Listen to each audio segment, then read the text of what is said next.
నేను alcoholic sir. రాత్రి bottle పడుకోబెట్టకపోతే నేను పడుకోలేను. నిద్ర కోసం ఆల్కహాల్ తీసుకోవడం అసలు మంచిది కాదు. చాలామంది రాత్రి పడుకునే ముందు కొంచెం ఆల్కహాల్ తీసుకుంటే తొందరగా నిద్ర పడుతుంది అనుకుంటారు. కానీ అది కేవలం ఒక అపోహ మాత్రమే. దీనివల్ల నిద్ర నాణ్యత పూర్తిగా దెబ్బతింటుంది.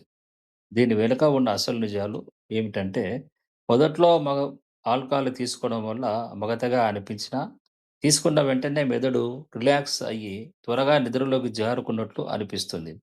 కానీ రాత్రి గడిచే కొద్దీ శరీరం ఆల్కహాల్‌ను జీర్ణం చేసుకునే క్రమంలో రసాయన మార్పులు జరుగుతాయి. ఆల్కహాల్ మన శరీరానికి అత్యంత అవసరమైన రిమ్ స్లీప్ అంటే గాఢమైన నిద్ర దశను గణనీయంగా తగ్గిస్తుంది. దీనివల్ల ఉదయం లేచేసరికి శరీరం అలసటగా, నీరసంగా ఉంటుంది. రాత్రిపూట ఆల్కహాల్ ప్రభావం తగ్గుతున్న కొద్దీ తరచుగా మెలకువ రావడం, గురక పెరగడం లేదా శ్వాస తీసుకోవడం ఇబ్బంది ఏర్పడవచ్చు.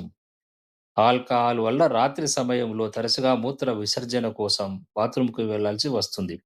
ఇది నిద్రకు భంగం కలిగిస్తుంది. నిద్రలేమి సమస్య ఉంటే ఆల్కహాల్ బదులుగా గోరువెచ్చటి పాలు లేదా కాఫీ, టీ వాటికి దూరంగా ఉండడం మంచిది. సమస్య తీవ్రంగా ఉంటే మా డీఎడిక్షన్ క్లినిక్‌లో నిద్ర సమస్యల పరిష్కారంతో పాటు ఆల్కహాల్ లాంటి మత్తు పదార్థాలను మాన్పించే వైద్య విధానం కూడా మా క్లినిక్‌లో అందుబాటులో ఉంది.